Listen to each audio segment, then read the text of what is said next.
লাড্ডু নাম শুনলেই জিভে পানি আসা একটা ব্যাপার, তাই না? সংস্কৃত শব্দ লাড্ডুকা বা লাত্তিকা থেকে লাড্ডু শব্দের উৎপত্তি। হরেক রকমের লাড্ডুর প্রচলন থাকা সত্ত্বেও মতিচুর লাড্ডুর প্রতি আমার বিশেষ একটা আকর্ষণ আছে। স্বভাবতই লাড্ডু ভারতীয় উপমহাদেশের একটি ঐতিহ্যবাহী খাবার। ধারণা করা হয়ে থাকে মতিচুর লাড্ডু সর্বপ্রথম চন্দ্রগুপ্ত মৌর্যের আমলে তৎকালীন বিহারে উৎপত্তি লাভ করে, অর্থাৎ এখন থেকে প্রায় 2000 বছর পূর্বে মতিচুর লাড্ডুর উৎপত্তি ও প্রচলন শুরু হয়। তো বুঝতেই পারছেন আমি আজকে মতিচুর লাড্ডু বানাবো। আর মতিচুর লাড্ডুর প্রধান চরিত্রই হচ্ছে বেসন।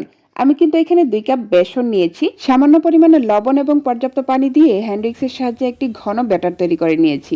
এখন কড়াইতে তেল গরম করে সেই ব্যাটারগুলোকে ছোট ছোট বড়া করে ভেজে তুলে নিচ্ছি। মতিচুর শব্দের অর্থ হলো মুক্তোর ভাঙা গুঁড়া। ছোট ছোট বন্দিয়া তৈরি করে সেগুলোকে একসাথে চেপে এই লাড্ডু তৈরি করা হয় বলে এর নামকরণ হয়েছে মতিচুর লাড্ডু। আর আমি কিন্তু আজকে কোনো বন্দিয়া তৈরি করিনি, কারণ বন্দিয়া তৈরির প্রসেসটা সবার জন্য ইজি নাও হতে পারে। তাই বেসন দিয়ে বড়া তৈরি করে নিয়েছি এবং বড়াগুলো ঠান্ডা হওয়ার পর ব্লেন্ড করে ছোট ছোট দানা তৈরি করে নিয়েছি। এখন অন্য একটি প্যানে দিয়ে দিচ্ছি প্রায় 2 কাপের মতো চিনি এবং 1.5 কাপের মতো পানি।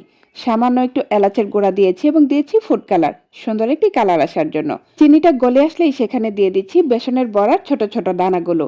এখন একসাথে মিক্সড করে নিতে হবে।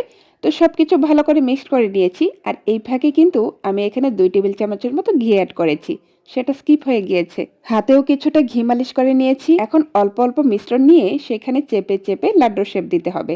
আর এই কাজটা কিন্তু হালকা গরম থাকা অবস্থাতেই করতে হবে, তা না হলে কিন্তু আবার শক্ত হয়ে যাবে। এদিকে ভারতের বিভিন্ন ঐতিহাসিক তথ্যে মতিচুর লাড্ডুর উল্লেখ পাওয়া যায়।